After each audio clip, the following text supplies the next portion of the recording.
Namaskar. Hello and welcome to PGurus channel. I'm your host Sri Iyer. Today I have with me Elmer Yuen. He's actually calling in from Kinmen, Taiwan, and this is a small island off of the main island of Taiwan. And he's going to talk to us all about the importance of this island and why he is in Taiwan. And he's also going to give us an update on what happened after the previous hangout where we talked about the two sides thinking about meeting, not meeting, going, not going, and so on and so forth. Here we go. Let's welcome Elmer Yuen. Elmer, Hello. namaskar and welcome to PGurus channel. How are you?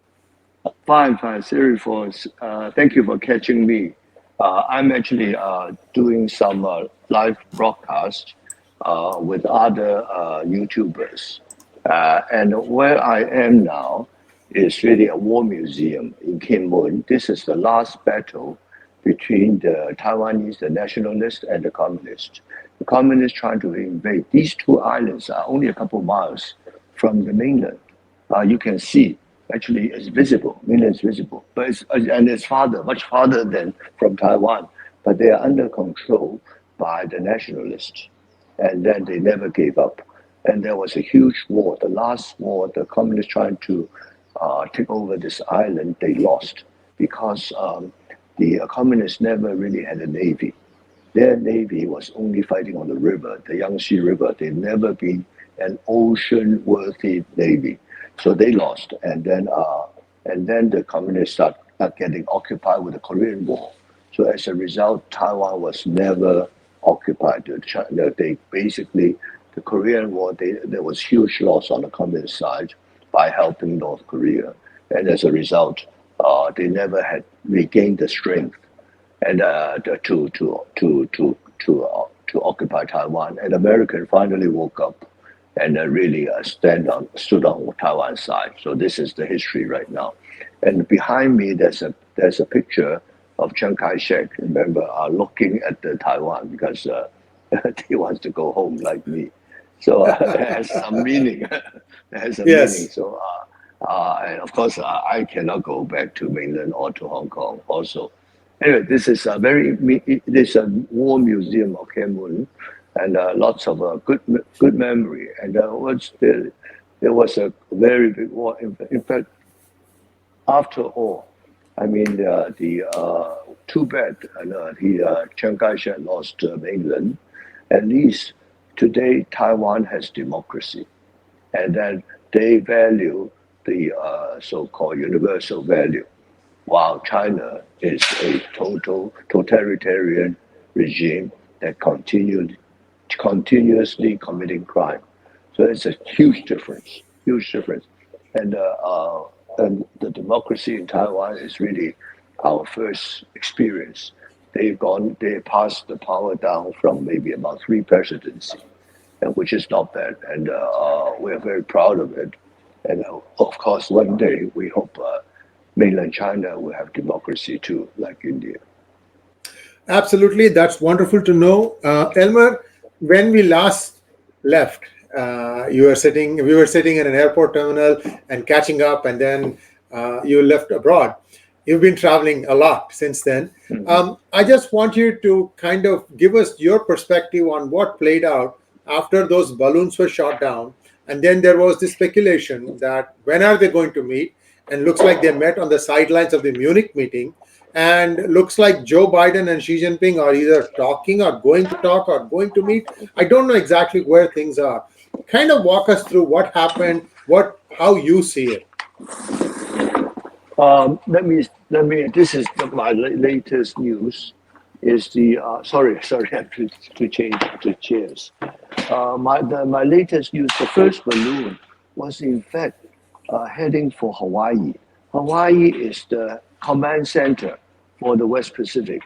So they want to really find out everything on Hawaii. That's why the first balloon was really destined for Hawaii.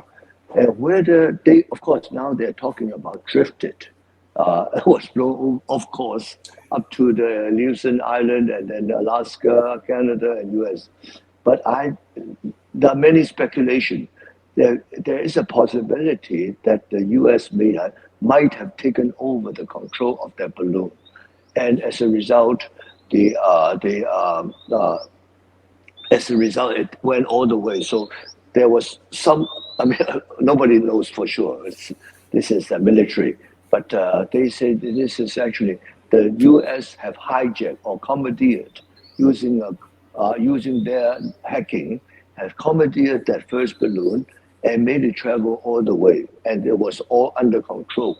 That was the latest I heard, and but anyway, China got very pissed, and because they felt the balloon was in the open space, not belong to anything, and then of course, and they believe that the U.S. have actually pulled their leg by saying this is and also destroy. So China make all kind of accusation, and there could be a reason behind it. They could be also telling the truth. So difficult to say. And I would say that Biden was trying to calm things down, even though he canceled the meeting, canceled Blinken's and Yellen's trip to Beijing. But he tried to calm things down and try to get them to talk again, because Biden was also under tremendous pressure in the country. I'm sure you know. You live in the States. Yes. So, But I have one question, Elmer. Yeah. One question, Elmer, before we continue. If the United States could control the balloon, surely they could have landed it on the ground instead of shooting it down over the sea. You see, the balloon has self-destruction capability. Oh, So okay. the reason it's not self-destructing means that somebody has commandeered all the wireless control of the balloon. This is what I believe. You see, it's a very sophisticated balloon. It's not something simple. So under normal condition, the communists should have really blown it up instead of landed in American hand. So U.S. have been, I think, this is what I believe. They've taken over this thing from Hawaii, and then finally got it to land in the beach, almost a little bit off the beach, to reclaim it. And in the meantime, they could have been receiving all the signals from China, and they could have pretended to answer China. So there could be a huge war going on, but in any case, China got really, really mad, right? And I think Biden is trying to pacify them by not really exaggerating the other three balloons. It has to be China's. I mean, it couldn't have nobody else. If you don't understand the trade wind, and also it has to come from China. It couldn't be. I mean, the Russians are not interested. They have a very busy thing to do in Ukraine. So, but anyway, now what happened is they finally tried to meet in Munich, and the news I heard, it was a total blow up, accusing each other, pointing fingers. Right? They had a meeting first, and then the announcement from China is very short. Whenever the communists have a short notice, short announcement means relationship is awful. And of course, after that, Mr. Wang Yi flew straight to Moscow. And that's very serious. That's very serious. Meaning that and he's arranging for the state visit of Xi Jinping to Moscow. So it's a very serious. This is really the final chance that they fail. U.S. and China fail to try to make peace, and so which means the Chinese economy is going to go all the way down, because they were engineering this whole meeting in Beijing, and then trying to really lift the Chinese stock market, everything. There was a whole scheme. It was a big plan, and the balloon really blew it up. And as a result, I would say that they've lost their last chance of a peaceful settlement. And the U.S. will, from now on, both sides. China, of course, will be together with Russia, and then U.S. will be determined. It's going to be all the way, and people like Zelensky was saying that it may lead to a World War III, and it could very well be. It could very, very well be. Zelensky said if China sides with Russia, it may create a World War III, lead to a World War III. And I believe it. In fact, let me tell you, Siri, the guy knows really about everything is Zelensky, because everybody fly to Kiev and talk to him. He knows everything. Seriously, we should all learn from him. And when he said it may lead to a World War III, we better believe it. Well, that's interesting to know, because today Biden has also warned China not to give arms to Russia. So this is getting escalated to a higher level, and we don't know where this is going to end. Like you said, very much this could be a precursor to what plays out in the next few months.